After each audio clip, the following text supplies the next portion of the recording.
먼저 같이 기도하시겠습니다. 아버지 하나님, 귀한 은혜와 사랑에 진심으로 감사를 드립니다. 하나님의 귀하신 사랑으로 저희들 구원해 주시고 또 지금 이 시간까지 주님의 거룩하신 몸된 교회 안에 머물도록 도와주시고 진리의 말씀으로 가르쳐 주시고 능력의 손길로 인도해 주심에 진심으로 감사를 드립니다. 주님께 받은 은혜와 사랑이 얼마나 큰 것인지 저희들 하루하루 지나가는 삶 속에서 더 깊이 깨달아 알 수 있도록 도와주시고 더 온전한 모습으로 그 은혜에 보답하는 귀한 삶을 살아가도록 한 사람 한 사람 기억하시고 일깨워 주옵소서. 저희들 다음 주부터 또 학예 수양회를 계획하고 있습니다. 이번 학예 수양회를 통해서도 주님을 찾고자 하는 영혼들, 천국에 가고자 하는 영혼들, 진리를 알고자 하는 영혼들, 그 간절한 영혼들을 주님께서 보내주시고 그들이 진리의 말씀을 듣고 구원함을 받을 수 있도록 주님께서 친히 앞서 역사하시고 인도해 주옵소서. 그 일에 우리들 모두 귀히 쓰임받는 도구로, 그릇으로 주님께서 사용해 주시기를 간절히 의지하고 부탁드립니다. 그 일을 위해서 수고하시고 기도하시는 그 모든 손길 위에 주님 함께 해주시고 또 한 주간 말씀을 맡으신 목사님들에게도 귀한 주님의 능력으로 함께 해주시고 인도해 주옵소서. 그래서 이번 수양회를 통해서 주님의 영광이 나타나고 그 영광을 우리가 친히 볼 수 있도록 주님께서 또한 이끌어 주시고 인도해 주옵소서. 이 시간도 온전히 주 성령님께만 의지하고 부탁합니다.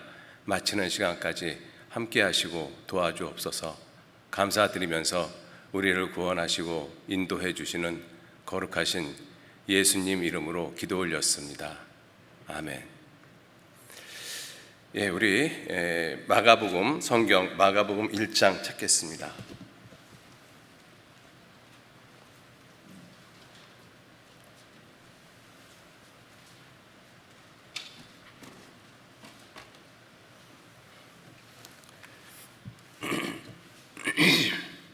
죄송합니다.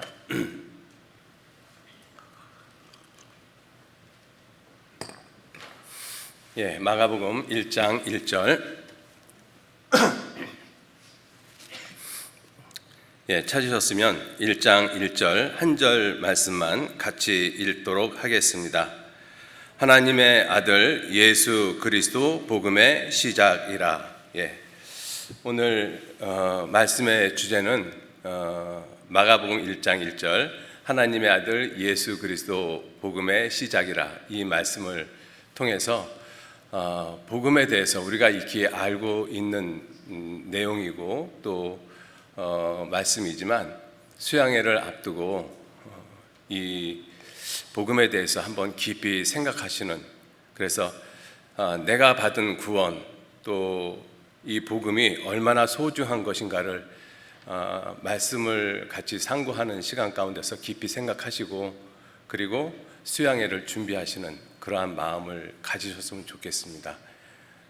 우리가 예전하고 다른 모습으로 수양회를 하고 있지 않습니까? 그래서 혹시나 우리의 마음이 조금은 해이해질 수 있겠다라는 생각도 들고 또 온라인이라는 그러한 모습으로 우리가 학예 수양회를 치르고 있기 때문에 예전하고는 다른 그러한 모습이 참 많이 있습니다. 그래서 예전처럼 혹시나 열정이 식지는 않을까 하는 그러한 우려도 있고 또 반대로 우리가 모여서 복음을 전할 때보다 더욱더 많은 지역에 많은 사람들에게 복음을 전할 수 있는 그러한 아주 좋은 기회가 될 수도 있다라고 생각을 합니다. 어떤 모습이 되어질지는 우리의 태도에 달려 있다라고 생각을 합니다. 그래서 수양회를 앞두고 예수 그리스도 복음에 대해서 함께 좀 깊이 생각하시는 그러한 시간이 되시기를 바랍니다. 이 하나님의 아들 예수 그리스도 복음의 시작이다, 이 말씀을 통해서 작은 소주제 3가지를 좀 생각을 해봤습니다. 첫 번째는 복음의 시작, 그리고 두 번째는 복음으로 시작, 그리고 마지막 세 번째는 복음 안에서 시작, 이 세 가지 작은 소주제를 통해서 예수 그리스도의 복음은 나에게 무슨 의미가 있을까, 이것을 같이 생각을 해보셨으면 좋겠습니다. 이 복음, 예수 그리스도의 복음의 시작이다, 이렇게 말씀을 하고 있는데요. 실제로 복음서라고 일컬어지는 문서들은 그 문서를 살펴보면 약 한 50종류가 넘게 있다라고 합니다. 그래서 우리들이 좀 생소하지만 이 고문서 가운데서는 베드로 복음서도 있고 빌립 복음서도 있고 도마 복음서도 있고 그리고 유다 복음서도 있습니다. 그리고 아르메니안 복음서도 있고 아라비안 복음서도 있고 그렇게 복음서가 한 50종류 있다라고 합니다. 그런데 성경, 하나님의 성령으로 기록되어진 이 성경에서는 오직 마태, 마가, 누가, 요한 이 네 복음서만 정경으로 인정을 하고 있습니다. 그 4복음서에서 복음의 시작이 어떻게 시작되는가 하면 마태복음 1장 1절에는 여러분들이 잘 알고 있는 것처럼 아브라함과 다윗의 자손 예수 그리스도의 세계, 계보, 족보라고 말씀하고 있습니다. 그래서 마태복음은 예수님의 족보로 예수 그리스도의 복음을 시작을 하고 있습니다. 그리고 마가복음은 우리가 지금 찾은 것처럼 마가복음 1장 1절에는 하나님의 아들 예수 그리스도의 복음의 시작이라.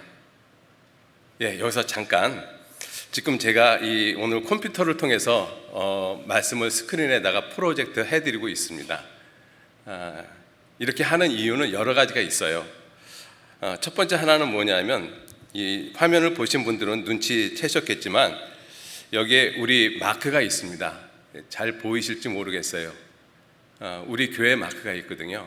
무슨 얘기냐면 우리 교회에서 만든 프로그램입니다. 이것이 그전에는 다른 교회에서 만든 프로그램을 써서 쓰면서도 괜히 좀 마음 한구석에 좀 이렇게 좀 아쉬움이 있었는데, 이번에 미디어 선교부에서 그 성경을 이렇게 찾는 이 프로그램을 개발을 했습니다. 그래서 지금 상당히 다른 프로그램하고 비교를 해봐도 떨어지지 않는 그러한 이 프로그램입니다. 그래서 아마 조만간 미디어 선교부에서 이것을 아마 어나운스 할 거라고 생각이 되어집니다.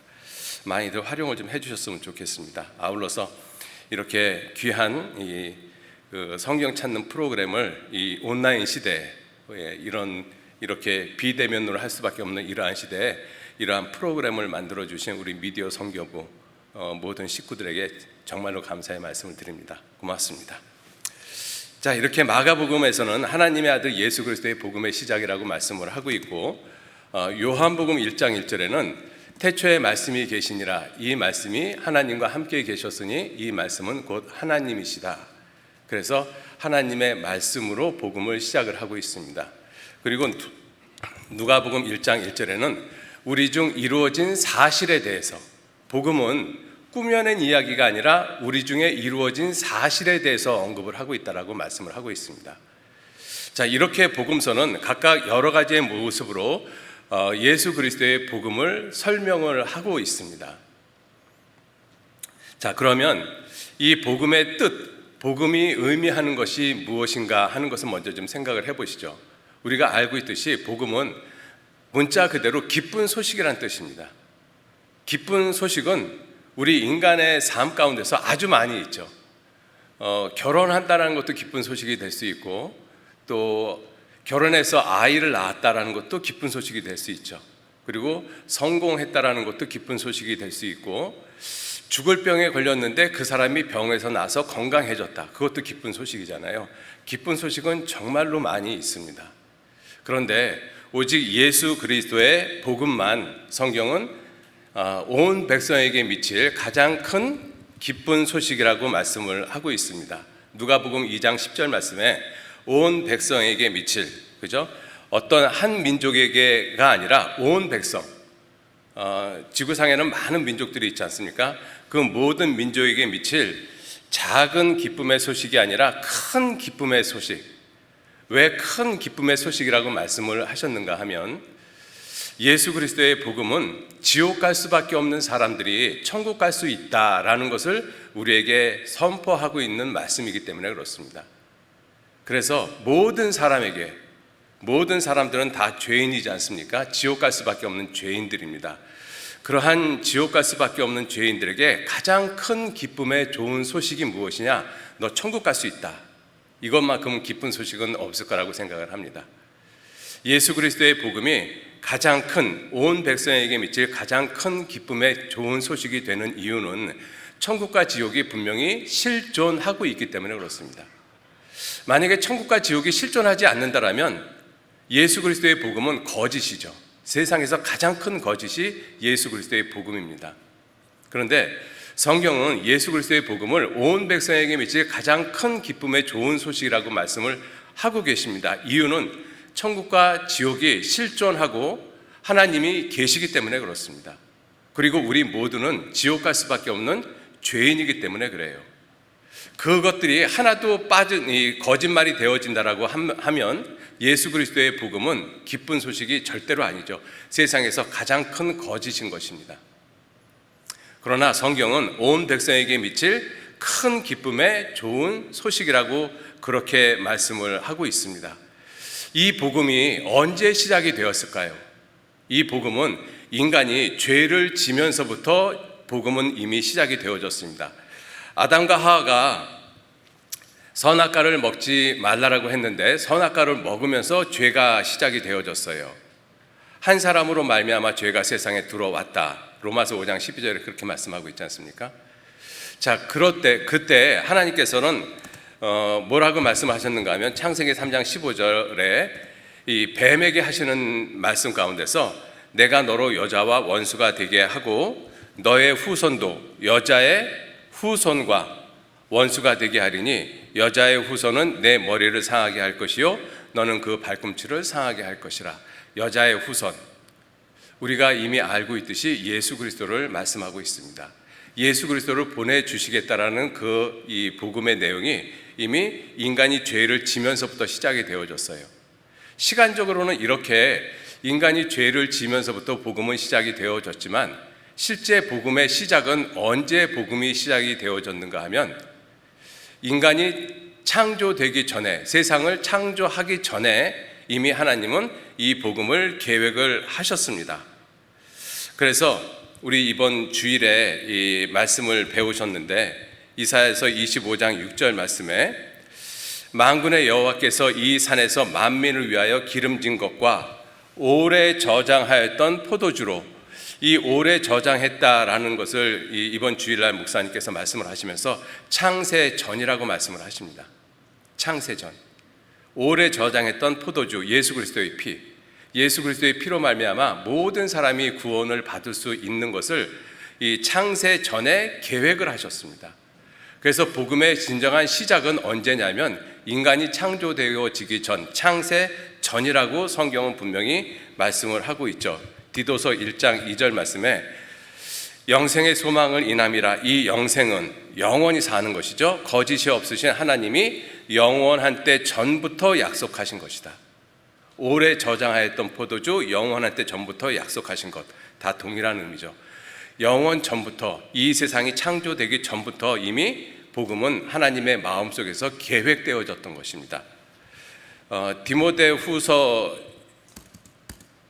1장 9절 말씀에도 하나님이 우리를 구원하사 거룩하신 부르심으로, 부르심은 우리의 행위대로 하심이 아니고 오직 자기 뜻대로, 자기 뜻과 영원한 때 전부터 그리스도 예수 안에서 우리에게 주신 은혜대로 하신 것이라.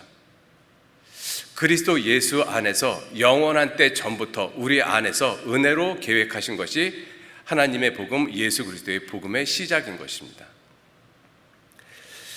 자, 그 예수 그리스도의 복음의 시작은 성경에서 여러 가지의 모습으로 우리에게 반복적으로 설명하고 계셔요. 에베소서 1장 3절 말씀에도 찬송하리로다 하나님 곧 우리 주 예수 그리스도의 아버지께서 그리스도 안에서 하늘에 속한 모든 신령한 복으로 우리에게 복 주시되 곧 창세 전에 그리스도 안에서 우리를 택하사 우리로 사랑 안에서 그 앞에 거룩하고 흠이 없게 하시려고 그 기쁘신 뜻대로 우리를 예정하사 예수 그리스도로 말미암아 자기의 아들들이 되게 하셨다. 곧 창세 전에. 그래서 복음의 진정한 시작은 하나님으로부터 시작이 되어졌고, 언제 시작이 되어졌는가 하면 창세 전에 시작이 되어졌습니다. 참 놀라운 것이죠. 내가 세상에 있기 전에 나를 구원하실 그것을 이미 계획을 하셨다는 것입니다. 그게 하나님의 은혜고 그것이 하나님의 사랑이잖아요. 그죠? 우리는 그 은혜와 사랑을 입은 사람들입니다.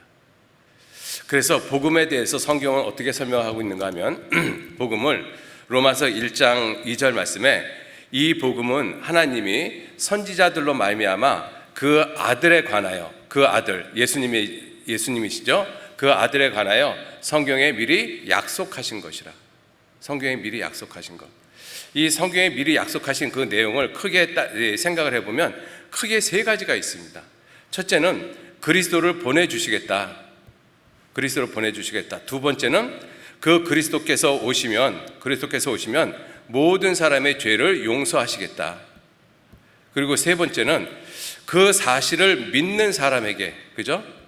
그 사실을 믿는 사람에게는 영원한 복을 주겠다. 영원한 생명을 주시겠다. 이것이 그 아들에 관하여 성경에 미리 약속하신 가장 핵심적인 내용입니다. 그리스도를 보내주시겠다. 그리고 그 그리스도가 오시면 우리의 모든 죄를 다 용서해 주시겠다. 그리고 그 사실을 믿는 사람에게는 영원한 생명을 주시겠다. 그것이 예수 그리스도 복음에 대한 핵심의 내용인 것입니다. 자, 그리스도를 보내주시겠다는 약속은 오래전서부터 하나님께서 말씀을 하고 계십니다. 창세기 3장 15절에 이미 말씀을 하고 계시잖아요. 모세를 통해서도 말씀하시기를 신명기 18장 15절 말씀에 내 하나님 여호와께서 너희 중 내 형제 중에서 나와 같은 모세와 같은 선지자 하나를 너를 위하여 일으키시리니 너희는 그를 들을지니라. 모세와 같은 선지자 하나를 갖다가 보내주시겠다라고 말씀을 하셨어요. 자, 그리고 18절에도 내가 그들의 형제 중에 너와 같은 선지자 하나를 그들을 위하여 일으키고 내 말을, 하나님의 말을 그 입에 두리니 내가 그에게 명하는 것을 그가 무리에게 다 고하리라. 그래서 예수님은 이 세상에 오셔서 내가 내 자유로 말하는 것이 아니라 아버지께서 내게 주신 것을 내가 너희에게 이루노라. 주님 그렇게 말씀을 하셨습니다. 예수님은 자기 자의로, 자기 생각으로 말씀을 하신 적이 단 한 번도 없으셔요. 그래서 예수님께서 말씀하시기를 요한복음 8장 26절 말씀에 내가 너희를 대하여 이스라엘 민족하고 이스라엘 제사장들, 종교가들하고 지금 대화하고 있는 내용입니다. 내가 너희를 대하여 말하고 판단할 것이 많으나 나를 보내신 이가 참되매 내가 그에게 들은 그것을 세상에게 말하노라. 예수님이 자기 임의대로 말씀하신 것이 아닙니다. 그래서 하나님은 그가 너희에게 이른 모든 말을 들으라고 말씀을 하고 계셔요. 18장 19절 말씀에 무릇 그가 내 이름으로, 예수님께서 하나님 아버지의 이름으로 고하는 내 말을, 하나님의 말을 듣지 아니하는 자는 내게 하나님께 벌을 받을 것이다 라고 말씀하고 계십니다. 그래서 성경은 예수 그리스도를 보내주시겠다는 약속을 거듭하셔요. 구약 성경의 큰 흐름이 예수님을 보내주시겠다라는 그 약속을 계속 증가시켜가는 그러한 모습입니다. 점진적으로 증가시켜가고 계셔요. 여자의 후손으로 오실 것이다. 모세와 같은 선지자를 보내주시겠다. 유다 지파에서 나오실 것이다. 다윗의 아들, 다윗의 후손으로 오실 것이다. 여러 가지의 모습으로 예수 그리스도에 오신 것을 말씀을 하고 계시죠. 그리고 이사야 선지자가 말씀하시기를 이사야 7장 14절 말씀에 그러므로 주께서 친히 징조로 너에게 주실 것이라. 보라, 처녀가 잉태하여 아들을 낳을 것이요 그 이름을 임마누엘이라 하리라. 그래서 예수님께서 처녀의 몸에서, 즉 남자하고 상관없이 이 세상에 오실 것이다 라는 것을 분명하게 말씀을 하고 계십니다. 이러한 예언의 말씀에 따라서 마태복음 1장 18절 말씀에 예수 그리스도의 나심은 이러하니 그 모친 마리아가 요셉과 정혼하고 약혼하고 동거하기 전이라고 성경은 분명하게 언급을 하고 있습니다. 동거하기 전에 성령으로, 사람이 아니라 성령으로 잉태된 것이 나타났더니 그 남편 요셉은 의로운 사람이라 저를 드러내지 아니하고 가만히 끊고자 하여 이 일을 생각할 때 주의 사자, 천사죠, 현몽 꿈에 나타나서 가로되 다윗의 자손 요셉아 내 아내 데려오기를 무서워 말라. 저에게 잉태된 자는 성령으로 된 것이라.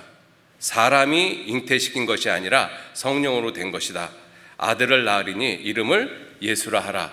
왜? 이는 그가 자기 백성을 저희 죄에서 구원할 자이시기 때문이다 라고 말씀을 하십니다. 그래서 예수님을 보내주시겠다라는 그 약속이 예수님이 이 세상에 오시면서 성취가 됐어요. 자, 두 번째, 그 아들에 관하여서 말씀하신 그 두 번째 내용이 무엇이냐? 그가 오시면 우리의 모든 죄를 다 담당하시고 우리를 대신해서 심판을 받으시겠다. 그래서 우리의 죄를 영원히 용서해 주시겠다. 그것이 이 두 번째 큰 내용인 것입니다. 우리의 죄를 용서하시겠다라는 그 약속의 말씀이 잘 나타나 있는 구약 성경이 이사야서 53장입니다. 우리가 너무나 잘 알고 있는 말씀이죠. 유대인들이 가장 꺼려하는 말씀. 유대인들은 이사야 53장을 가급적이면 언급을 안 하려고 합니다. 그런데 우리 그리스도인들은 가장 구약에서 가장 기쁜 소식이 담겨있는 장 중에 하나가 이사야 53장입니다. 그 이사야 53장 6절에 우리는 다 양 같아서 그릇 행하여 각기 제 길로, 끝까지 제 길로 가면 우리가 가는 제 길은 어디냐면 지옥인 것입니다. 끝까지 우리는 제 길로, 각자 지옥으로 갈 수밖에 없는 길로 갔는데 여호와께서는, 하나님 아버지께서는 우리 무리의 죄악을 그가 누구시죠? 예수님에게 담당시켰다라고 말씀을 하고 계십니다. 내 죄를 예수님에게다가 담당을 시키신 분이 하나님 아버지셔요. 사람이 아닙니다. 그죠? 그것이 왜 그런가 하면 창세전에 하나님 아버지께서 복음을 계획하셨기 때문에 그래요. 그래서 우리 무리의 죄악을 그에게, 예수님에게 담당시키셨어요. 그 예수님이 우리 무리의 죄악을 담당을 하신 것은 하나님이 담당시키셨기 때문에 담당을 하셨지만, 이사야서 53장 11절 말씀에는 이렇게 표현하고 계십니다. 그가 자기 영혼에 수고한 것을 보고 만족히 여길 것이라. 나의 의로운 종이, 예수님을 가리키죠. 자기 지식으로 많은 사람을 의롭게 하며 또 그들의 죄악을 친히 담당하리라. 친히 담당하리라. 마지못해서 아버지께서 하라고 했기 때문에 하신 것이 아니라, 그것도 있지만 예수님이 친히 그 일을 담당하셨어요. 왜? 예수님이 하나님이시기 때문에 그렇습니다. 하나님은 사랑이시잖아요. 여러분들, 예수님은 사랑의 실체이신 것입니다. 예수님은 사랑이라는 그 모습이 실체로 나타나신 분이셔요. 그래서 하나님 아버지께서 예수님에게 우리의 죄를 담당시키셨고, 또 하나님 아들 예수님도 우리의 죄를 친히 담당하셨어요. 마지못해서 담당하신 것이 아니라 기꺼이 담당하셨습니다. 그래서 예수님께서 말씀을 하시기를 요한복음 10장 18절 말씀에 이를, 생명을 가리킵니다. 예수님의 생명. 이를 내게서 빼앗는 자가 있는 것이 아니라 내가 스스로 버리노라. 나는 버릴 권세도 있고 다시 얻을 권세도 있으니 이 계명은 내가 아버지께로부터 받았다. 예수님은 친히 우리를 위해서 목숨을 내어주신 분이십니다. 기꺼이. 그래서 우리의 모든 죄를 친히 담당하셨어요. 친히 담당하셨기 때문에 이사야 53장 5절 말씀에는 그가 찔림은 우리의 허물을 인하며, 왜 예수님이 찔리셨어요? 왜 예수님이 상하시고 왜 예수님이 채찍에 맞으셨습니까? 내 죄를 담당하고 계셨기 때문에 그래요. 내 죄를 담당하셔서 나를 대신해서 심판을 받으셨기 때문에, 나를 대신해서 찔리시고 나를 대신해서 상하시고 나를 대신해서 채찍에 맞고 징계를 받으신 것입니다. 그래서 우리는 예수님이 징계를 받음으로 우리가 하나님과 평화를 누리고, 예수님의 채찍에 맞음으로 지옥 갈 수밖에 없는 내 비참한 영혼이 구원을 받은 거잖아요. 예수님은 나 때문에 심판을 받으셨어요. 예수님은. 그 예수님이 누구시냐? 하나님이십니다. 이 땅에 오신 하나님이셔요. 그래서 사도행전 20장 28절 말씀에도 하나님이 자기 피로 사셨다라고 말씀을 하고 계십니다. 여러분들, 우리 각자는 하나님의 피로 사신 사람들입니다. 하나님의 피로. 놀랍지 않습니까? 하나님의 피. 세상 어떤 거하고도 비교가 안 되어지는 그 거룩하신 하나님의 피의 지불을 통해서, 피값을 통해서 우리는 구원함을 받은 사람인 것이죠. 자, 그리고 이렇게 해서 우리의 구원을 이루신 분이 예수님이셔요. 구원을 완성을 하셨지 않습니까? 그리고 우리의 죄를 영원히 용서하셨습니다. 그래서 우리 죄를 영원히 용서하셨다는 히브리서 9장 12절 말씀은 정말 중요하고 놀라운 말씀이에요. 자기 피로 영원한 속죄를 이루셨다. 영원한 속죄가 아니면 구원이 아니기 때문에 그렇습니다. 속죄라고 해서 다 구원이 아니잖아요. 속죄가 구원이면 구약 성경에 이스라엘 백성들이 죄를 용서받는 속죄 제사를 드렸어요. 매년마다. 그것도 구원이라고 볼 수 있잖아요. 그 개인이. 그러나 성경은 뭐라고 말씀하셔요? 해마다 늘 드리는 바 같은 제사로 나오는 자들을 언제든지 온전케 할 수 없다. 히브리서 10장에 이렇게 말씀을 하고 계시잖아요. 율법, 제사법은 장차 오는 좋은 일의 그림자, 예수 그리스도의 그림자다. 그래서 참 형상이 아니기 때문에 해마다 늘 드리는 바, 매년마다 제사를 드렸어요. 양 잡고 소 잡고 하는 제사. 그 제사는 그 제사로 나오는 자들을 언제든지 온전케 할 수 없다. 왜? 진정한 속죄가 아니기 때문에, 영원한 속죄가 아니기 때문에 그래요. 일시적인 속죄, 부분적인 속죄, 속죄의 그림자의 모습이시기 때문에 그렇습니다. 그런데 예수님은 히브리서 10장 12절에 예수 그리스도, 오직 예수님은 죄를 위하여 한 영원한 제사를 드렸다. 한 영원한 제사, 한 번 제사를 드리고 영원히 효과 있는 제사를 드렸다라고 목사님 말씀하십니다. 항상 그렇게 말씀하시거든요. 한 번 제사를 드리고 영원히 효과 있는 제사. 그래서 내 죄를 과거, 현재, 미래 영원히 용서했다. 그래서 내가 앞으로 살아가면서 내가 죄를 짓는다 할지라도 그 예수 그리스도의 영원한 속죄를 믿는 사람은 다시 예수님이 제사 드릴 필요가 없다라고 말씀을 하고 계셔요. 히브리서 10장 18절 말씀에 이것을 사하셨은즉 다시 죄를 위하여 제사 드릴 것이 없다. 구약 시대에는 매년마다 다시 제사를 드렸잖아요. 왜? 영원한 속죄가 아니기 때문에. 그런데 예수님은 영원한 속죄를 하셨기 때문에 내가 앞으로 살아가면서 죄를 지어도 그 죄 때문에 이 땅에 다시 오셔서 다시 하나님께 제사 드릴 필요가 없는 영원한 제사를 드렸다고 말씀을 하셔요. 그 영원한 제사를 드린 결과가 무엇이냐? 하나님이 내 죄와 불법을 다시 기억하지 않는다라는 것입니다. 죄 없는 사람처럼 봐준다라는 거예요. 그 사실을 믿는 사람에게 영원한 생명을 주시겠다라고 약속을 하셨어요. 세 번째 내용이 바로 그것입니다. 그래서 구약 성경에서도 이사야 28장 16절 말씀에 그러므로 주 여호와께서 가라사대 보라 내가 한 돌을 시온에 두어 기초를 삼았노니 곧 시험한 돌이요 귀하고 견고한 기초돌이라. 누굴 가리키셔요? 예수 그리스도를 가리키고 계십니다. 그것을 믿는 자는 급절하게 되지 아니하리라. 믿는 자는 그죠? 예수 그리스도의 복음을 아는 사람들은 많이 있습니다. 그런데 믿는 자들은 적어요. 구약 성경은, 신약 성경은 이것을 아주 분명하게 말씀을 하고 있지만 구약 성경에서도 이 사실을 분명하게 언급하고 있습니다.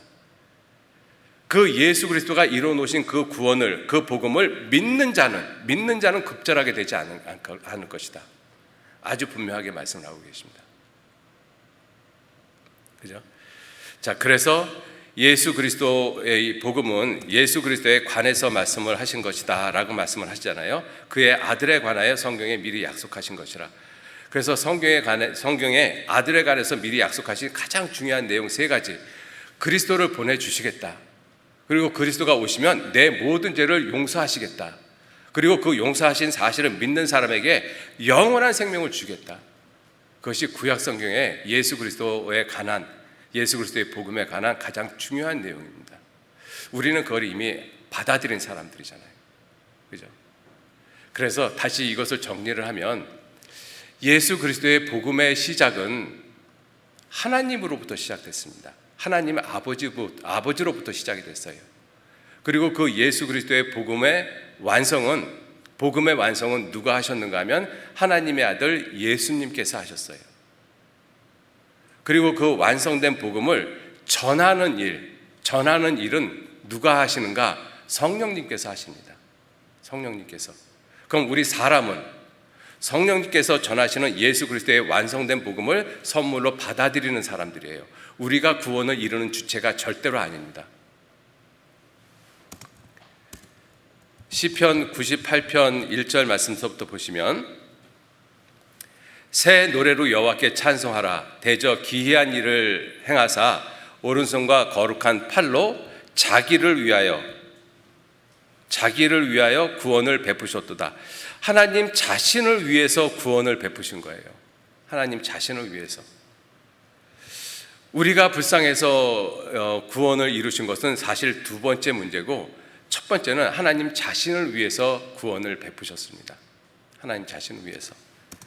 이사야 43장 25절 말씀에도 나 곧 나는 나를 위하여 내 허물을 도말하는 자니 내 죄를 기억지 않겠다라고 약속하셨어요. 하나님 자신을 위해서 베푸신 구원이십니다. 하나님 아버지가 창세전에 우리를 위해서 계획을 하셨어요. 시편 98편 1절에 자기를 위해서 구원을 베푸셨고, 그리고 여호와께서 그 구원을 알게 하셨다. 그 구원을 누가 알게 하셨는가? 여호와께서 그 구원을 알게 하셔요. 성령 하나님께서 그 구원을 알게 하십니다. 그래서 구원은, 이 복음은 시작이 하나님 아버지로부터 시작이 돼서 하나님 아들이 그 구원을 완성하셨어요. 복음을 완성하셨지 않습니까? 그리고 이 온 세상에 미칠, 온 백성에게 미칠 큰 기쁨의 좋은 소식을 전하시는 분은 누구시냐? 성령 하나님께서 하셨습니다. 그래서 복음의 주체, 구원의 주체, 영원한 생명을 주시는 주체는 철저히 처음부터 끝까지 다 하나님이십니다. 사람이 들어갈 계제가 전혀 존재하지 않아요. 사람은 구원을 이루는 존재가 아닙니다. 구원을 받아야 되는 존재인 것이죠. 그죠? 여호와께서 자기를 위해서 구원을 이루시고 여호와께서 그 구원을 알게 하셨어요. 그럼 우리 사람은 3절에 뭐라고 되어 있는가 하면, 저가 이스라엘 집에 향하신 인자와 성실을 기억하셨으므로 땅의 모든 끝이, 세상에 있는 모든 사람들이 우리 하나님의 구원을 보았도다.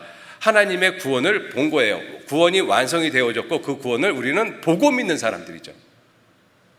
그래서 세례 요한이 와서 증거할 때도 요한복음 1장 29절 말씀에 이튿날 요한이 예수께서 자기에게 나오심을 보고 가로되 보라 세상 죄를 지고 가는 하나님의 어린 양이로다. 보라. 그죠? 보라. 구원의 주체가 하나님이시기 때문에 그렇습니다. 우리는 그 구원을 선물로 받아야 되는 존재들인 거예요. 많은 사람들이 구원을 받지 못하는 큰 이 오해 중에 하나가 내가 구원을 이루는 것으로 생각을 해요. 그래서 앞으로 열심히 교회를 다닌다든가 착하게 살아야 된다든가 기도를 열심히 해야 된다든가 헌금을 열심히 해야 된다든가 그런 어떤 행위를 의지하고 내가 구원을 받을 걸로 생각을 하고 있거든요. 그런데 성경은 절대로 그렇게 말씀 안 하고 계십니다. 사람이 의롭게 되는 것은, 하나님과 같아지는 것, 즉 천국 가게 되어지는 것은 율법의 행위에서 난 것이 아니요 오직 예수 그리스도를 믿음으로 말미암는 줄 아는 거로 우리도 그리스도 예수를 믿나니 이는 우리가 율법의 행위에서 아니고 그리스도를 믿음으로 의롭다 함을 얻으려 함이라. 율법의 행위로는 의롭다 하심을 얻을 육체가 전혀 없습니다. 전혀. 단 한 사람도. 성경은 이것을 분명하게 우리에게 말씀을 하고 계셔요. 자, 그래서 이 예수 그리스도의 복음의 시작은 하나님으로부터 시작이 됐고 그 복음의 완성은 하나님의 아들 예수님으로 완성이 되어졌습니다. 그리고 완성된 복음이 전파되어지는 것은 하나님의 성령으로 말미암아 온 세상 땅끝까지 복음이 전해집니다. 그래서 성경은 우리에게 말씀하시기를 사도행전 1장 8절에 오직 성령이 너희에게 임하시면 너희가 권능을 받고, 권능, 힘, 파워, 능력이죠. 예루살렘, 온 유대, 사마리아와 땅끝까지 이르러 내 증인, 그리스도의 증인이 되라, 예수의 증인이 되라. 우리는 여호와의 증인은 아닙니다. 그런데 예수의 증인들이에요. 그리스도의 증인들입니다. 여러분들 우리가 예수 그리스도의 증인이라는 분명한 사실을 아셔야 돼요. 왜? 예수님이 우리를 보내셨기 때문에 그렇습니다. 그죠? 자, 복음의 시작은 이렇게 시작이 됐다라고 성경은 말씀을 하고 계셔요. 자, 그럼 두 번째, 복음으로 시작되는 것. 복음으로 시작되는 것 무엇이 있을까? 굉장히 많이 있습니다. 근데 오늘 이 시간에는 세 가지만 생각을 해보려고 해요. 복음으로 시작된 것, 생명의 길, 두 번째, 그리스도인이 나, 그리고 세 번째, 교회. 이것이 복음으로 말미암아 시작됐습니다.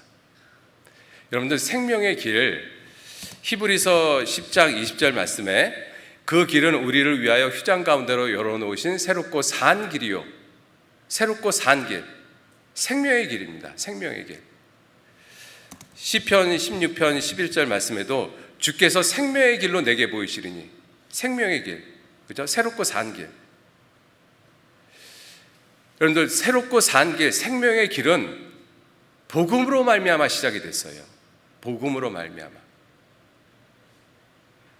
아담이 범죄한 이후에 생명의 길은 존재하지 않았습니다. 여러분들, 아담이 범죄하고 난 다음에 하나님께서 무엇이라고 말씀하셨는가 하면 생명나무의 길을 갖다가 지키게 하셨다라고 말씀을 하고 계셔요. 그래서 더 이상 우리 모든 사람은, 아담 안에서 태어난 모든 사람은 생명나무의 길로 갈 수 있는 길이 전혀 없어졌어요. 그 말은 무엇을 의미해요? 영원한 생명을 얻을 수 있는 길이 전무하다라는 것입니다. 그래서 우리 모든 사람의 인생은 절망적인 거예요. 한스럽고 슬프고 외롭고 고독하고. 왜냐하면 생명으로 나가는 길이 없어져 버렸잖아요. 그래서 생명으로 가는 길이 없어진 대신에 악한 자의 길, 패역한 자의 길, 거짓의 길, 마귀의 길, 사망의 길, 그것이 우리 앞에 가장 많이 놓여져 있습니다. 그래서 잠언 2장에 보면 이 길에 대한 말씀을 많이 하고 계시는데, 악한 자의 길과 패역을 말하는 자에게서 건져내겠다. 이 무리는 정직한 길이 있고 그 다음에 어두운 길이 있어요. 우리 모든 사람은 이 정직한 길을 떠나서 어두운 길로 가는 사람들입니다. 그게 제 길로 가는 거예요. 우리들이, 죄인들이 제 길로 가는 모습입니다.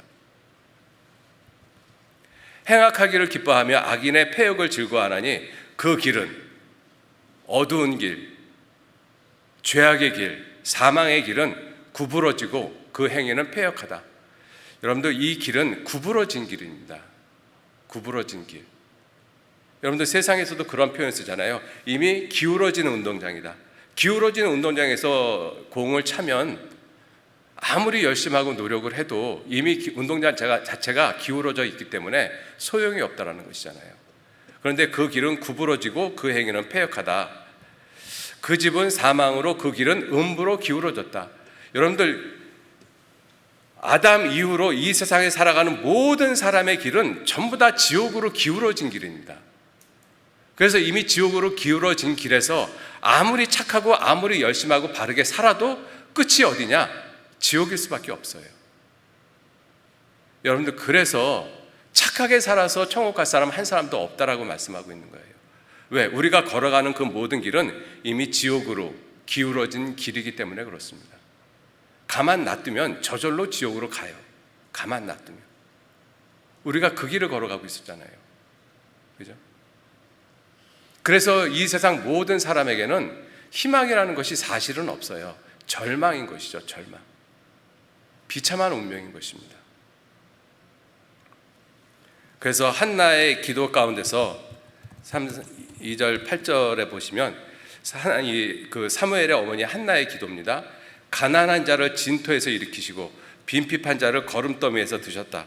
우리를 가난한 자, 빈핍한 자, 정말로 불쌍한 사람, 죄인을 이렇게 표현하고 있잖아요. 그 죄인이 어디에서 사느냐? 진토 거름더미에서 산다라고 되어 있어요.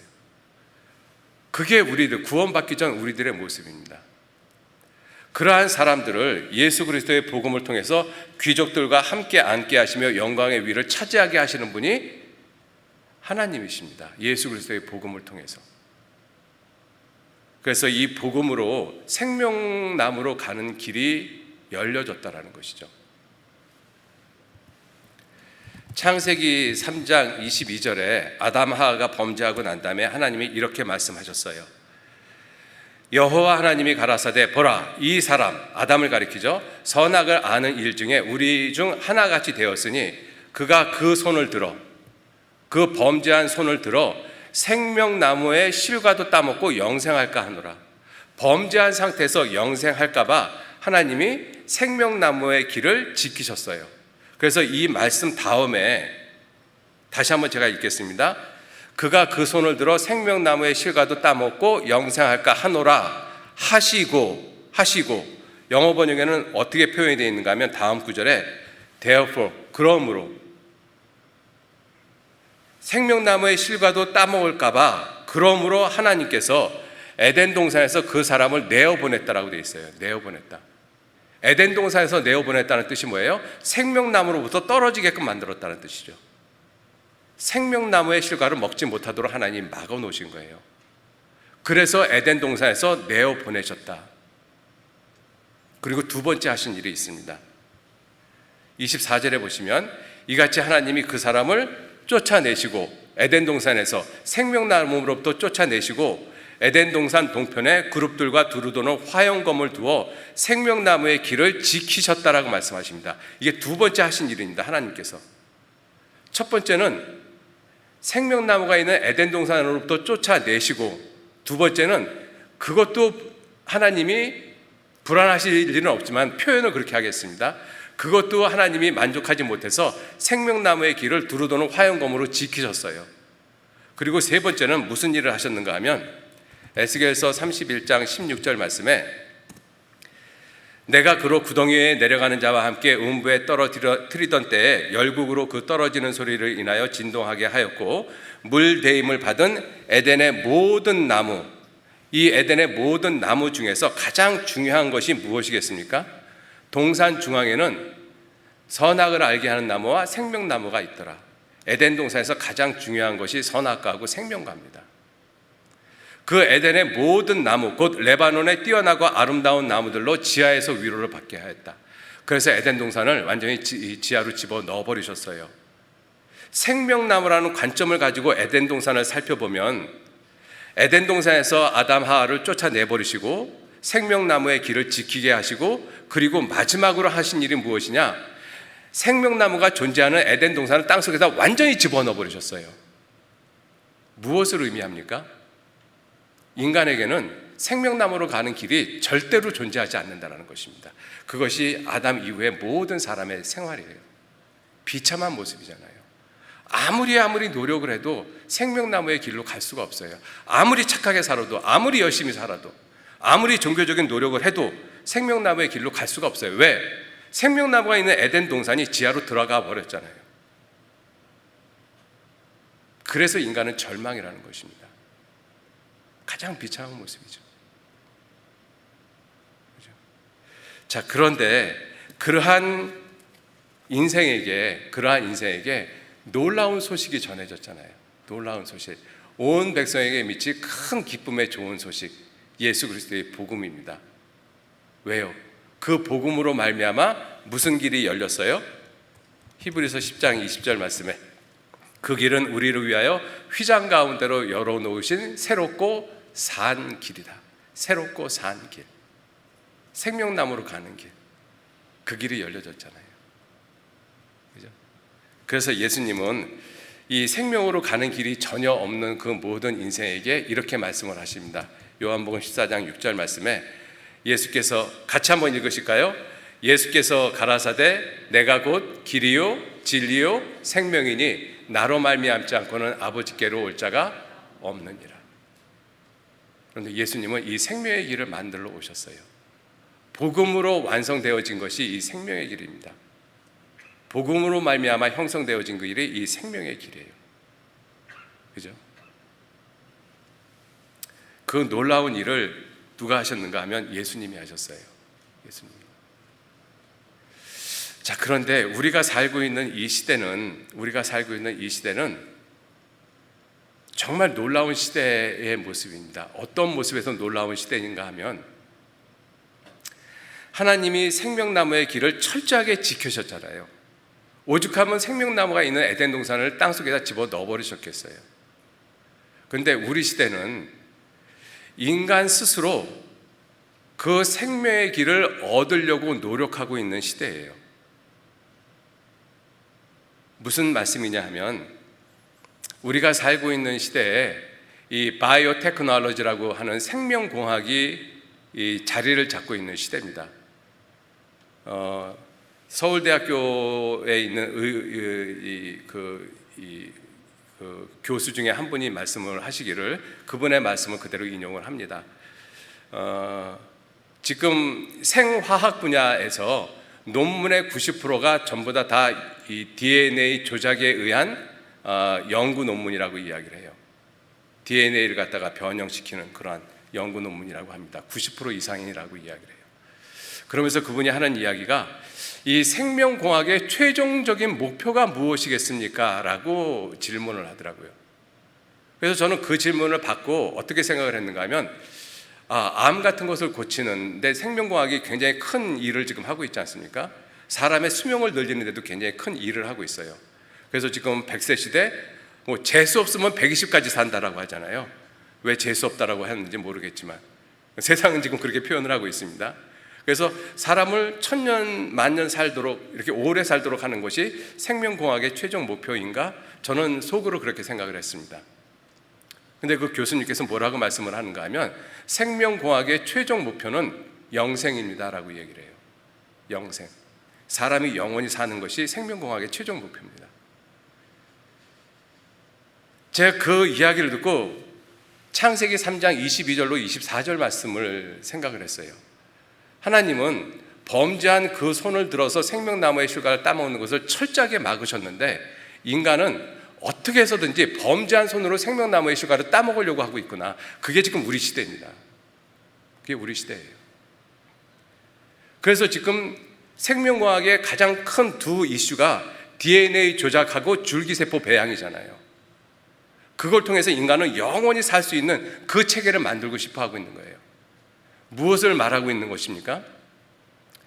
하나님은 인간의 죄를 영원히 용서하는 하나님의 아들의 죽음을 통해서 인간의 죄를 영원히 용서하시면서 생명나무의 길을 우리에게 주시고 있는데 인간은 죄가 있는 상태에서 영원히 살고 싶어 하고 있는 거예요. 죄가 있는 상태에서. 악한 모습이죠, 하나님 앞에. 교만한 모습인 것입니다. 인류 역사 가운데 저는 우리 시대만큼 교만한 시대가 없다라고 생각합니다. 가장 교만한 시대, 노아 홍수 전 시대, 그 시대하고 지금 우리 시대하고 동일하다라고 생각합니다. 아주 악한 시대죠. 그죠? 하나님이 하지 못하도록 한 것을 어떻게 해서든지 어기고 하나님이 금해 놓은 것을 내 것으로 만들려고 하는, 범죄한 상태에서 생명을 얻고자 하는 그 노력을 하고 있는 시대가 우리 시대예요. 가장 교만한 시대입니다. 여러분들 욥기 38장 11절 말씀에 보시면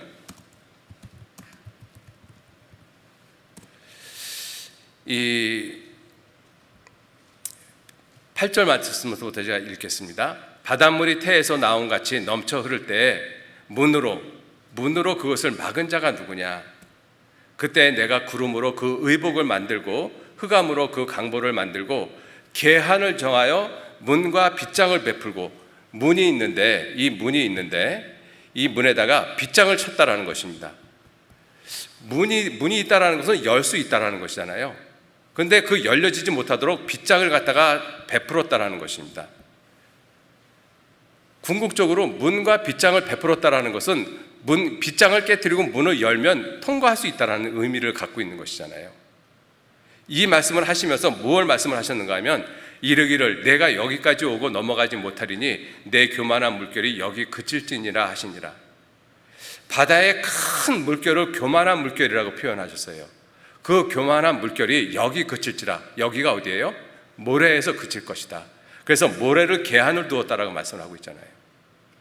그런데 우리 시대는 자연적인 현상도 그 하나님이 이 계한을 둔 그 모래로 넘어가는 시대, 바다에서 지진이 일어나면 쓰나미가 일어나서 육지를 덮치는 시대입니다. 교만한 물결이 하나님이 금해 놓으신 그 선을 넘어가는 시대잖아요. 자연도. 인간의 모습도 그렇다는 것입니다.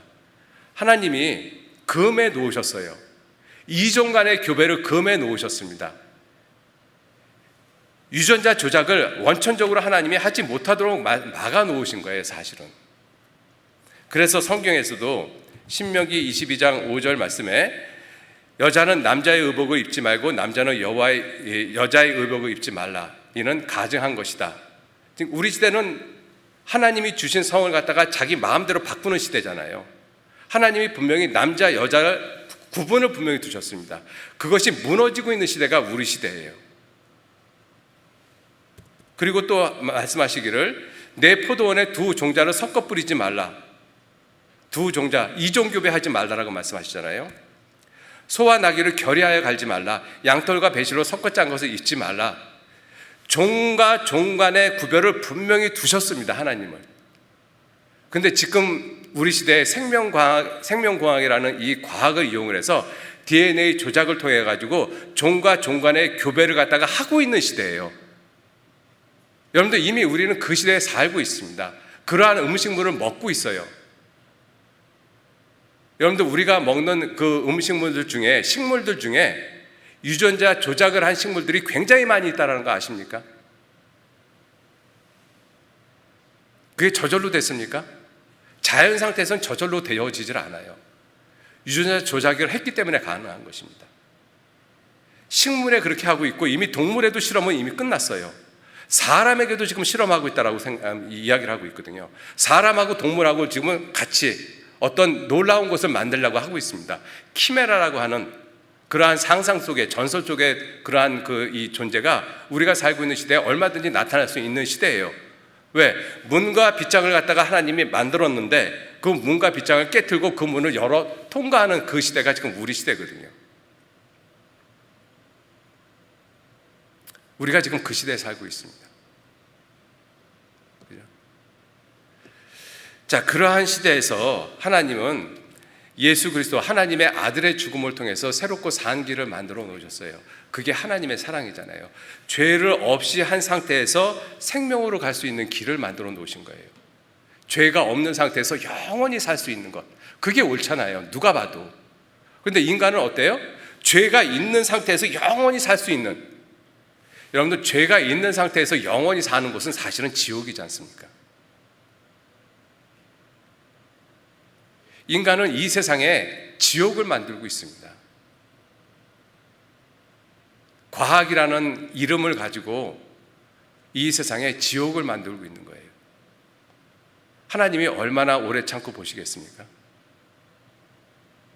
하나님이 분명히 금해 놓은 것이 있는데, 경계를 정해 놓은 것이 있는데, 인간은 지금 인간의 지식을 가지고, 하나님이 주신 그 지식을 가지고 그 하나님이 정해 놓으신 경계를 깨트리고 있는 시대가 우리가 살고 있는 시대입니다.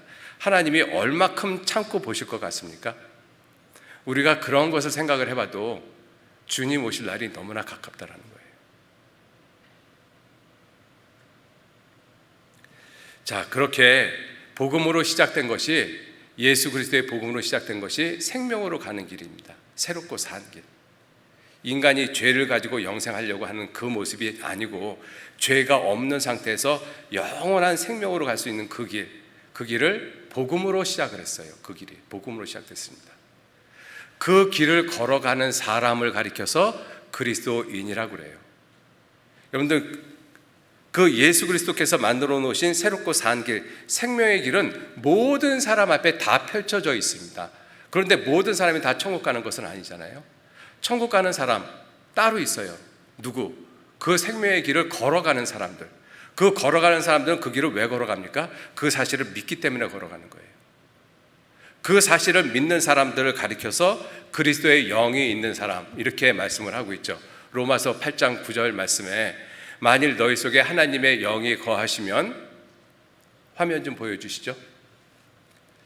만일 너희 속에 하나님의 영이 거하시면 너희가 육신에 있지 아니하고 영에 있나니 누구든지 그리스도의 영이 없으면 그리스도의 사람이 아니니라. 그리스도의 영이 없으면, 모든 사람, 죄인에게는 그리스도의 영이 없습니다. 누구에게 그리스도의 영이 있느냐? 구원받은 그리스도인들에게 그리스도의 영이 존재하죠. 그래서 그리스도의 영이 있는 그 사람들을 가리켜서 로마서 1장 6절에는 너희도 그들 중에서 예수 그리스도의 것으로 부르심을 입은 자니라. 예수 그리스도의 것. 내가 소유가 누구에게로 됐느냐? 예수 그리스도가 나를 소유하신 분이다라고 말씀하고 계셔요. 그 사람들을 그리스도인이라고 이야기를 하고 있는 것이죠. 그죠? 그래서 그리스도인이 될 수 있는 유일한 길, 그리스도의 영을 얻을 수 있는 유일한 길은 예수 그리스도께서 이뤄놓으신 그 생명길을 걸어가는 길밖에는 없습니다. 그 사실을 믿는 길밖에는 없어요. 그래서 우리는 그리스도인이 되어졌어요. 그리스도인이 되어진 우리들은 이제 전혀 새로운 삶을 사는 사람들입니다. 그리스도인들은 전혀 새로운 삶을 사는 사람들이에요. 새 사람이 되어졌습니다. 성경은 우리에게 말씀하시기를 골로새서 3장 10절 말씀에 새 사람을 입었으니 이는 자기를 창조하신 자의 형상을 쫓아 지식에까지 새롭게 하심을 받는 자니라. 받는 자다라고 말씀하고 계셔요. 받는 자. 진행형을 가리키고 있잖아요. 그죠? 계속 받는 것입니다. 계속적인 진행이에요. 구원을 받고 우리는 하나님으로부터 계속 공급을 받는 거예요. 몸은 머리로부터 계속 공급을 받아야만 되는 것이잖아요. 그 사람들이 그리스도인입니다. 그래서 우리는 새롭게 삶을 살아가는 사람, 새 사람, 새로운 피조물이라고 성경은 분명히 말씀을 하고 계셔요. 우리의 온 영과 혼과 몸이 우리는 새롭게 되어졌습니다. 에스겔서 36장 26절에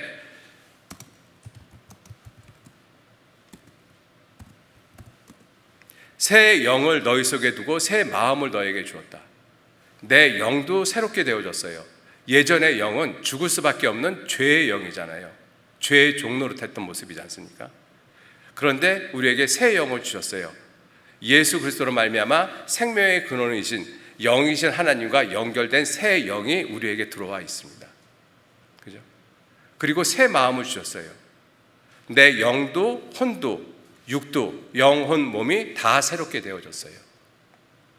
그래서 우리는 새로운 피조물이라고 말씀을 하십니다. 고린도후서 5장 17절 말씀에 누구든지 그리스도 안에 있으면 새로운 피조물이라. 이전 것은 지나갔으니 보라 새 것이 되었도다. 우리는 복음으로 새롭게 되어진 사람들입니다. 우리는 복음으로 새로운 삶을 사는 사람들이에요. 복음으로 새롭게 사는 사람. 그죠?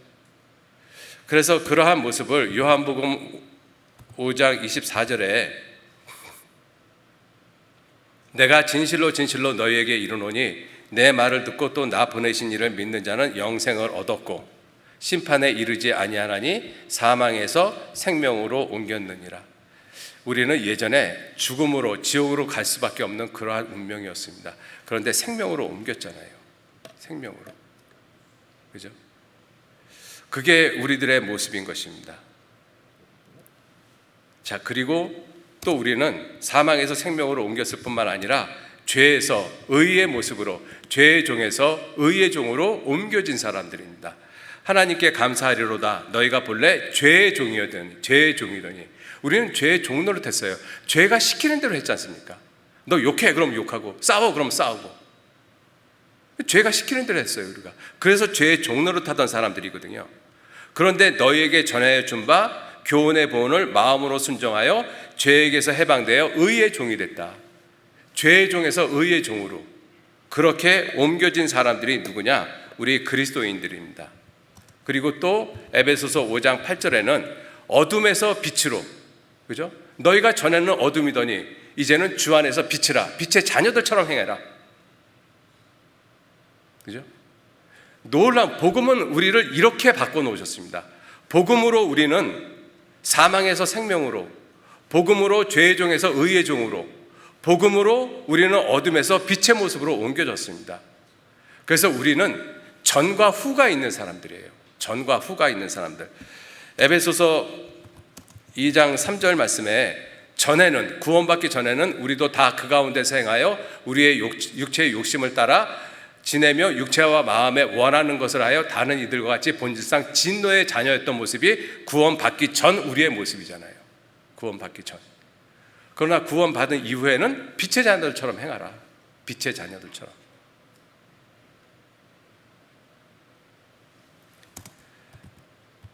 디도서 3장 3절 말씀에도 전에는, 구원받기 전에는 우리도 어리석은 자요, 순종치 아니한 자요, 속은 자요, 각색 정욕과 행락에 종노릇한 자요, 악독과 투기로 지낸 자요, 가증스러운 자요, 피차 미워하는 자였다.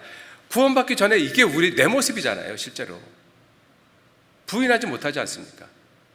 그죠? 구원받기 전에.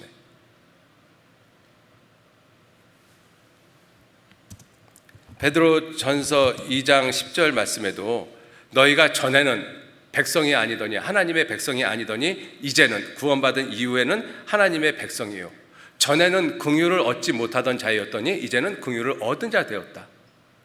전과 후가 분명히 구분되어진 사람들, 그 사람들이 그리스도인입니다. 왜 전과 후가 분명히 구분되어질 수밖에 없느냐? 복음 때문에 그렇습니다. 복음으로 말미암아 우리는 전과 후를 가지고 있는 사람들이에요.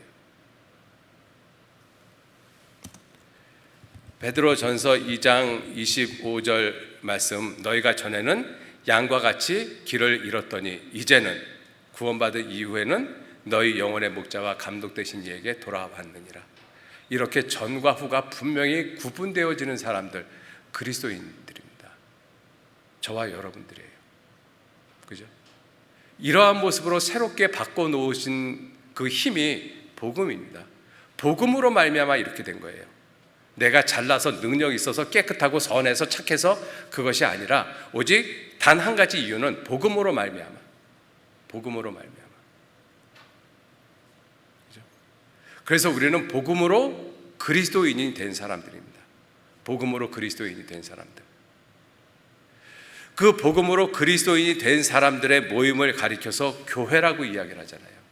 여러분들, 교회는 복음으로 말미암아 시작되어졌습니다. 그죠? 구원받은 그리스도인들의 모임, 이것을 우리가 교회라고 그러잖아요. 교회의 역할, 교회의 목적은 굉장히 다양합니다. 근데 오늘은 교회의 역할, 목적에 대해서 하나만 좀 말씀을 드리겠습니다. 다음 주부터 수양회가 있기 때문에 왜 우리가 전도를 해야 되는지 그걸 좀 말씀을 드리고 싶어요. 교회의 목적이 무엇이냐? 교회의 역할이 무엇이냐? 전도입니다. 왜 그러겠어요? 여러분들, 우리 사람은 크게 두 부분으로 나눠집니다. 머리하고 몸으로 나눠져요. 몸의 역할, 몸의 목적이 무엇이겠습니까? 머리의 뜻을 이루는 거예요. 여러분들, 이 몸은 머리 때문에 존재하는 것입니다. 머리가 없어요, 몸이. 무슨 의미가 있겠어요? 그죠? 그래서 교회의 머리가 이 에베소서 2장 23절 말씀, 에베소서 2장 21절에 22절 말씀에 죄송합니다. 1장 에베소서 1장 교회는 그의 몸이니 만물 안에서 만물을 충만케 하시는 자의 충만이니라. 교회는 그의 몸, 예수 그리스도의 몸이라고 말씀을 하고 계셔요. 예수 그리스도의 몸. 골로새서 1장 18절 말씀에 그는, 예수님은 몸인 교회의 머리다. 몸인 교회의 머리다. 교회가 있고 교회의 머리가 예수님이라고 말씀하고 계시거든요. 머리하고 몸이 있을 때 몸의 목적, 역할은 머리의 뜻을 이루는 것입니다. 그러면 교회가 몸이라고 말씀하셨고 그 교회의 머리가 예수님이라고 말씀하셨잖아요. 그럼 교회의 목적, 교회의 역할이 무엇이겠어요? 머리의 뜻을 이루는 것, 예수 그리스도의 뜻을 이루는 것이잖아요. 그것이 교회의 목적입니다. 예수 그리스도의 뜻을 이루는 것, 그게 교회의 역할이고 교회의 목적이에요. 왜? 예수 그리스도가 교회의 머리시기 때문에 그렇습니다. 자, 그러면 교회의 뜻과 목적을 알기 위해서는 결국은 예수님의 뜻과 목적이 무엇이겠는가 하는 것이에요. 예수님의 뜻, 예수님의 목적이 무엇이겠는가. 성경은 이렇게 말씀하고 있습니다. 마가복음 1장 38절에 이르시되 우리가 다른 가까운 마을들로 가자. 거기서도 전도하리니 내가 이를 위하여 왔노라. 교회의 머리 대신 예수님께서 친히 하신 말씀입니다. 전도한다. 이것이 내 뜻이다. 내 목적이다라고 말씀을 하고 계셔요. 여러분들, 교회의 역할은 전도하는 것입니다. 교회가 전도하지 않으면 존재의 이유가 없는 것이죠. 그죠? 복음으로 시작된 것이 교회입니다. 복음으로 시작된 것이 우리 그리스도인들이잖아요. 그리스도인들이 모인 것을 교회라고 이야기를 합니다. 그 교회의 목적은 머리의 뜻을 온전히 이루는 거예요. 머리의 뜻은 뭐라고 되어 있어요? 예수님의 뜻은 전도가 다른 마을들로 가자. 내가 이를 위하여 왔노라. 예수님은 복음을 완성하시고 예수님이 부활하시고 승천하신 이후에 오순절에 성령께서 이 땅에 내려오셨습니다. 그리고 복음을 전하고 계셔요. 너희가 성령이 너에게 임하시면 너희가 권능을 받고 땅끝까지 이르러 내 증인이 되리라. 그게 사도행전의 내용이잖아요. 그렇죠? 예수 그리스도께서 뜻하고 계획하신 것, 이 복음을 전하는 일입니다. 사도행전 20장 24절에 나의 달려갈 길과 주 예수께 받은 사명, 주 예수께 받은 사명이 있어요. 받은 사명. 내가 스스로 계획하고 목적해서 내가 세운 사명이 아닙니다. 주 예수님께 받은 사명이 있어요. 예수님께 받은 사명.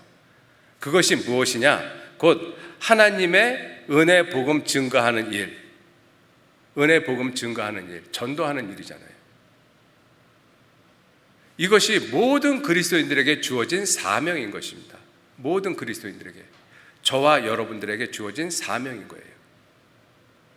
예수 그리스도께로부터 받은 사명입니다. 이 주 예수께 받은 사명, 복음 전하는 일, 굉장히 크고 원대하잖아요. 그 큰 그리스도께 받은 사명 가운데서 내가 그 사명을 이루기 위한 내 구체적인 실천적인 목표를 삼아야 돼요. 바울은 그래서 복음을 전하는 일로, 더디오는 바울 사도가 말씀하는 것을 대필하는 일로, 두기고는 그것을 전하는 일로 예수 그리스도께 받은 사명을 다한 사람들입니다. 각자 사람들에게, 구원받은 그리스도인들에게 주신 달란트가 다 달라요. 그 달란트에 맞게끔 그리스도의 복음을 위해서 사는 삶, 그것이 내가 그리스도 예수께 받은 사명을 구체적으로 내 삶 가운데 이루는 것입니다. 그죠? 그 사명이 우리 모두에게 다 있어요. 그 사명이. 그리스도인들이 전도하지 않는다라고 하면, 죄송합니다, 이렇게 표현을 해서, 지금 주님 앞에 가시는 것이 100번 낫습니다. 정말입니다. 뭐 때문에 사셔요, 그리스도인들이? 살 이유가 없잖아요. 그죠? 제가 지금 이렇게 말씀을 드리는 것을 지나치다고 생각하지 않습니다. 사실이기 때문에. 예수님은 그 복음을 완성하시기 위해서 십자가에 죽으셨잖아요. 하나님은 그 복음을 이루기 위해서 자기 아들을 죽는 데까지 내어주셨고, 성령께서는 그 일을 위해서 지금도 일을 하고 계시잖아요. 예수님께서도 내 아버지께서 이제까지 일하시니 나도 일한다 하시며, 성령도 지금까지도 일하고 계시지 않습니까? 하나님은 지금 복음을 위해서 일하고 계시는데, 그리스도인인 나는 복음을 위해서 아무 일도 하지 않는다. 삶의 목적이 없지 않습니까? 이유가 없잖아요.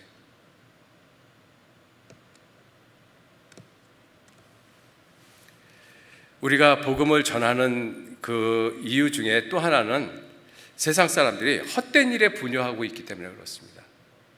헛된 일에, 아무것도 아닌 그 헛된 일에 아주 바쁘게 살고 있어요. 아주 바쁘게. 헛된 일에 분요하며 재물을 쌓으나 누가 취할는지 알지 못하나이다. 정말 의미 없고 가치 없고 한 그 일에 이 사람들이 자기의 온 시간을 다 쏟아버리고 있다는 것입니다. 자, 사도 바울이 복음을 전할 때 루스드라에서 있었던 일입니다. 제가 읽겠습니다. 루스드라에 발을 쓰지 못하는 한 사람이 있어 앉았는데 나면서부터 안진병이 되어 걸어본 적이 없는 자라. 바울의 말하는 것을 듣거늘 바울이 주목하여 구원받을 만한 믿음이 그에게 있는 것을 보고 큰 소리로 가로되 네 발로 바로 일어서라 하니 그 사람이 뛰어 걷는지라. 무리가 바울의 행한 일을 보고 루가오니아 방언으로 소리질러 가로되 신들이 사람의 형상으로 우리 가운데 내려오셨다 하여 바나바는 스스가 뭐냐면 제우스입니다. 이 그리스 신화의 주신이 제우스잖아요. 그 다음에 바울은 그 중에 말하는 자음으로 헤르메스. 그리스 신화의 가장 중요한 두 신이 스스하고 헤르메스거든요. 그래서 이 바울이 그 안진병이 된 사람을 고치니까 야, 신들이 사람의 모양으로 이 땅에 내려왔다. 그래서 바울하고 바나바를 스스와 헤르메스라고 해서 제사를 드리려고 했던 거예요. 성박 스스 신당, 제우스 신당의 제사장, 그죠? 제사장이 소와 화관들을 가지고 대문 앞에 와서 무리와 함께 바울과 바나바에게 제사 드리고자 한 거예요. 왜? 신인이니까. 그래서 바울과 바나바가 두 사도가 그 사실을 듣고 옷을 찢고 무리 가운데 뛰어들어가 소리질러 가로되 여러분이여 어찌하여 이런 일을 하느냐?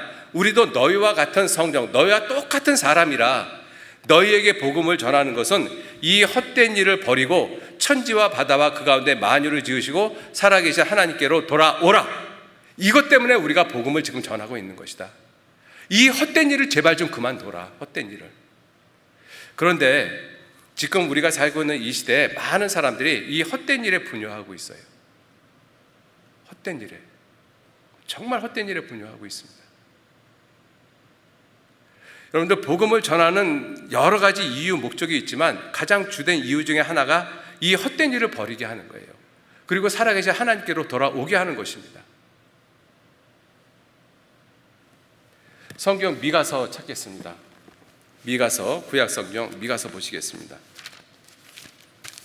미가서 2장 1292페이지 보시겠습니다.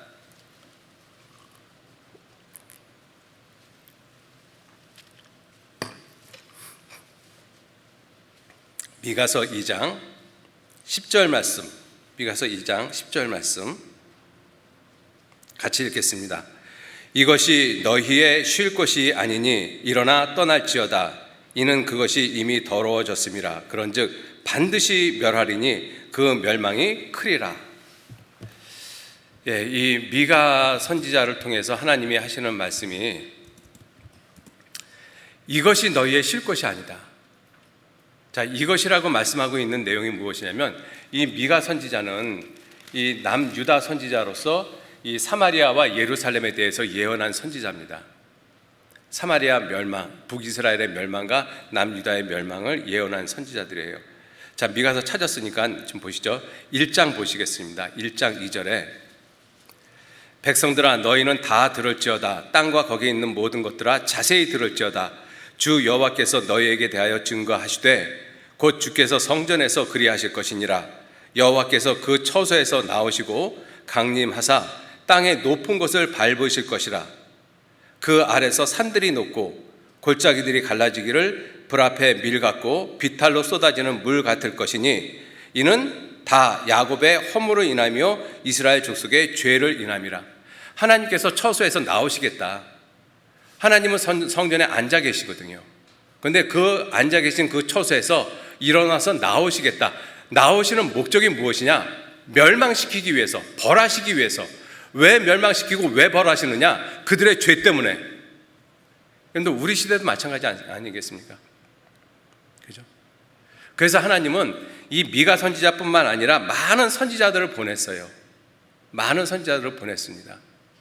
그런데 보낼 때마다 그 선지자들을 갖다가 유대인들이 잡아서 죽여버렸어요. 그리고 하는 이야기가 이렇게 이야기를 하고 있습니다. 미가서 2장 6절 말씀 보시죠. 그들이 말하기를, 이스라엘 백성들입니다. 그들이 말하기를 너희는 예언하지 말라. 하나님의 예언을 하지 말라. 이것은 예언할 것이 아니오늘 욕하는 말을 그치라. 욕하는 말을 그치지 아니하는도다. 하나님의 선지자가 하나님의 말씀을 전하는데 그 예언의 말씀을 하지 말라라고 말씀하고 있고, 하나님이 하시는 말씀, 너희가 죄가 있기 때문에 하나님이 반드시 멸망을 시키겠다, 그것을 욕으로 알아듣는 거예요. 그런데 하나님의 말씀을 등한히 여기는 이스라엘 백성들의 입장에서 하나님의 선지자가 하나님의 말씀을 하는 것이 정말 욕으로밖에 들리지 않겠다는 생각이 듭니다. 아모스 8장 10절 말씀에 보시면 너희 절기를 애통으로 너희 모든 노래를 애곡으로 변하며 모든 사람으로 굵은 배로 허리를 동이게 하며 모든 머리를 대머리 되게 하며 독자의 죽음을 인하여 애통하듯 하게 하며 그 결국으로 공고한 날과 같게 하리라. 칭찬으로 안 들리잖아요. 사실 다 욕으로 들리잖아요. 그죠? 하나님이 이스라엘 백성들에게 많은 하나님의 선지자를 보냈는데 이스라엘 백성들은 그때마다 그들을 죽였습니다. 그래서 하나님이 예레미야 선지자에게도 말씀하시기를 내가 누구에게 말하며 누구에게 경책하며 듣게 할꼬. 보라, 그 귀가 할례를 받지 못하였으므로 듣지 못하는도다. 보라, 여호와의 말씀을 그들이 자기에게 욕으로 여기고 여호와의 말씀을 자기에게 욕으로 여기고 이를 즐겨 아니하니. 하나님의 말씀을 자기에게 욕으로 여기는 거예요. 욕으로. 그래서 계속 읽어보면, 그러므로 여호와의 분노가 내게 가득하여 참기 어렵도다. 그것을 거리에 있는 아이들과 모인 청년들에게 부으리니 지아비와 지어미와 노인과 늙은이가 다 잡히리로다. 여호와께서 말씀하시되 내가 그 땅 거민에게 내 손을 펼 것인즉 그들이 집과 전지와 아내가 타인의 소유로 이전되리니 이는 그들이 가장 작은 자로부터 큰 자까지 다 탐람하며 선지자로부터 제사장까지 다 거짓을 행함이라. 그들이 내 백성의 상처를 심상히 고쳐주며 말하기를 평강하다 평강하다 하나 평강이 없도다. 우리 시대 종교가들의 모습입니다. 그들이 가증한 일을 행할 때 부끄러워하였느냐? 아니라 조금도 부끄러워 아니할 뿐 아니라 얼굴도 붉어지지 아니하였느니라. 그러므로 그들이 엎드러지는 자와 함께 엎드러질 것이라. 내가 그들을 벌하리니 그들이 거꾸러지리라. 여호와의 말이니라. 여호와께서 또 예레미야 선지자에게 말씀하시기를 이스라엘 백성들에게 너희는 길에 서서 보며 옛적 길 곧 선한 길이 어딘지 알아보고 그리로 행하라. 그리하면 너희 심령이 평강을 얻을 것이다. 그렇게 말씀을 했어요. 그런데 그들의 대답이 우리는 그리로 행치 않겠다. 하나님의 말씀대로 안 살아. 또 예레미야 선지자를 통해서 하나님이 말씀하시기를 너희 위에 파수꾼을 세웠으니 파수꾼의 나팔 소리를 들어라. 하나님의 선지자 예언자들이 하는 그 말을 진심으로 받아들여라. 그런데 그들의 대답이 우리는 듣지 않겠다. 우리 시대의 모습이잖아요.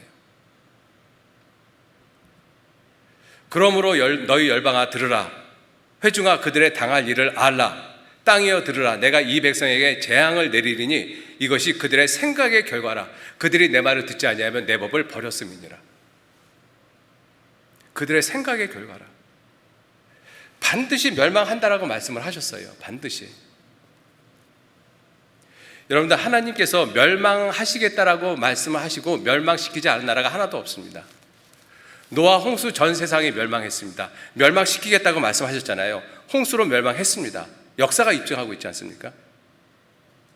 애굽이 멸망한다라고 말씀하셨어요. 아수르가 멸망하고 바벨론이 멸망하고 페르시아가 멸망하고 로마가 멸망하고 멸망한다라고 말씀하셨습니다. 다 멸망했어요. 북이스라엘 남유다 다 멸망했습니다. 우리 시대 멸망 안 할 것 같습니까? 베드로후서 3장에는 이렇게 말씀하고 계셔요. 베드로후서 3장 10절 말씀에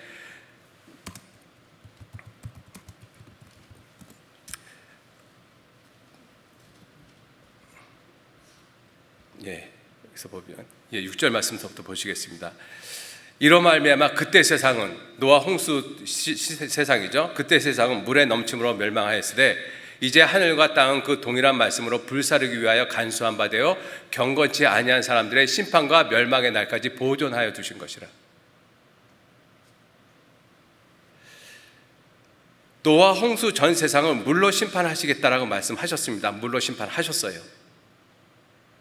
그 동일한 말씀으로 이 마지막 때에 불사르기 위해서 간수한 바 되었다. 반드시 불로 멸망시킨다라고 말씀하셨습니다. 그죠? 그러나 주의 날이 도적같이 오리니 그날에는 하늘이 큰 소리로 떠나가고 체질이 뜨거운 불에 풀어지고 땅과 그 중에 있는 모든 일이 드러나리로다. 이 모든 것이 이렇게 풀어지리니 너희가 어떠한 사람이 되어야 마땅하뇨. 우리에게 말씀하고 계시잖아요. 반드시 멸망시키겠다라고 말씀을 하셨어요. 반드시. 자, 그래서 미가서 2장 10절 말씀 다시 보시면 이것이 너희의 쉴 것이 아니다. 이렇게 하나님이 멸망시키기로 작정한 곳, 그리고 그렇게 멸망시키기로 작정한 곳에서 아무 생각 없이 살고 있는 그 사람들의 삶, 그런 것이 너희의 쉴 것이 아니라는 것이죠. 그것이 너희의 쉴 것이 아니다.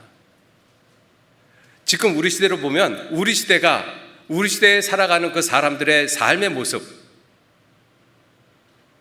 또 우리 시대가 살고 있는 이 세상, 이 시간, 이것이 우리가 쉴 것이 아니라는 것입니다.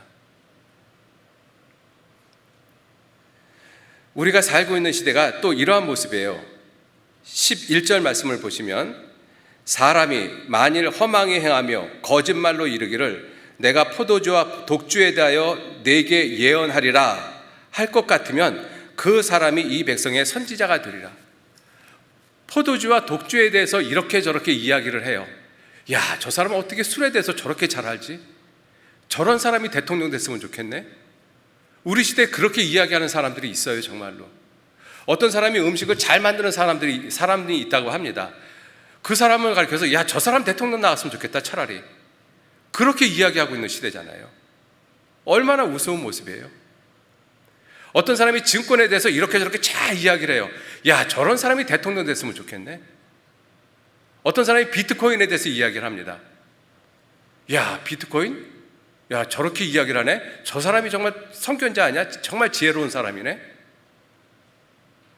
여러분들, 비트는 가장 작은 단위를 가리킵니다. 비트, 바이트, 킬로, 메가, 기가 이렇게 쓰잖아요. 비트는 우리가 이 디지털 시대에서 가장 작은 이진 단위의 가장 작은 것을 비트라고 이야기를 하거든요. 순 우리나라 말로 하면 쪼가리입니다. 쪼가리. 비트코인은 동전 쪼가리란 뜻이에요. 여러분들, 그것이 정말 부를 가져올 거라고 생각하십니까? 증권이 정말 부를 가져올 거라고 생각하십니까? 근데 우리 시대는 지금 거기에 정신이 팔려 있는 사람들 많아요. 그리스도인들조차도.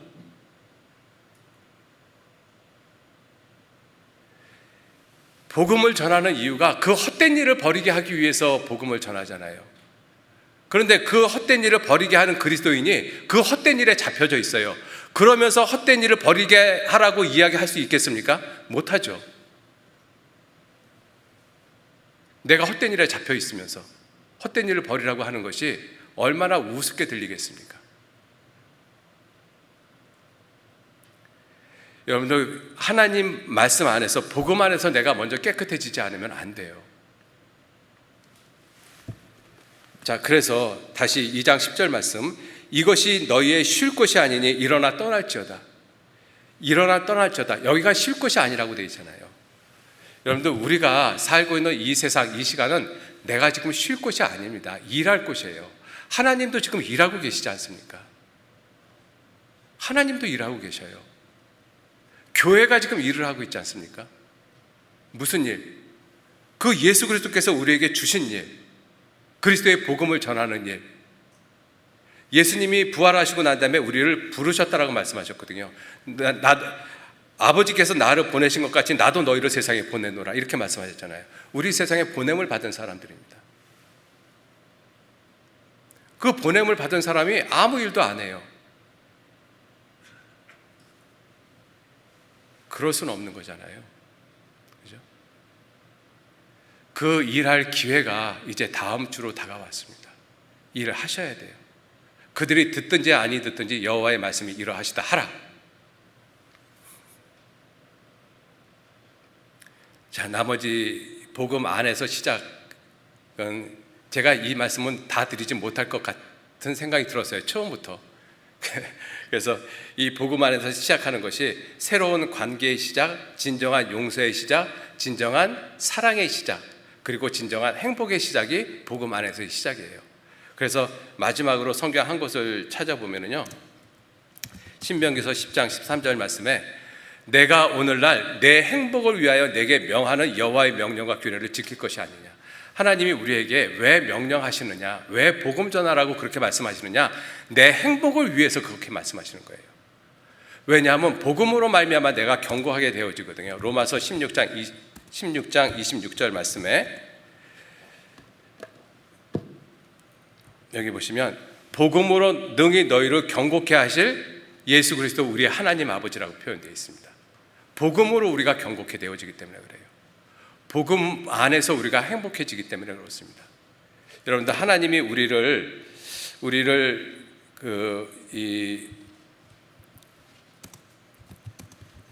우리에게 여러 가지 명령을 하시는 이유는 내 행복을 위해서입니다. 내 행복을 위해서, 나를 괴롭게 하기 위해서가 아니에요. 그죠? 여러분들, 내 행복을 위해서 다음 주부터 있는 하계 수양에 최선을 다해서 우리 복음 전합시다.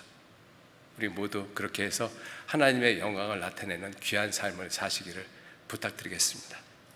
네, 같이 기도하시죠. 하나님, 귀한 은혜와 사랑에 진심으로 감사를 드립니다. 복음이, 예수 그리스도의 복음, 구원이 얼마나 소중한 것인지 우리들에게 다시 한번 깨우쳐 주시고 복음을 위해서 우리의 남은 생에 살아가도록 주님께서 친히 이끌어 주시고 인도해 주옵소서. 다음 주부터 있는 학예 수양회에 한 사람도 구원받은 그리스도인들 모두가 다 한 마음과 한 뜻으로 이뤄진 영혼들을 위해서 기도하고 준비하고 마음을 쏟는 그 귀한 한 주간이 되도록 주님께서 친히 역사하시고 도와주옵소서. 특별히 말씀을 증거하시는 목사님들 위해 더욱 큰 능력과 은혜와 사랑으로 복음을 힘있게 증거하실 수 있도록 도와주시고 인도해 주옵소서. 모든 것 주님께 의지합니다. 함께 하시고 도와주옵소서. 감사드리면서 우리를 구원하시고 또 복음을 전케 하시는 거룩하신 예수님 이름으로 기도 올렸습니다. 아멘.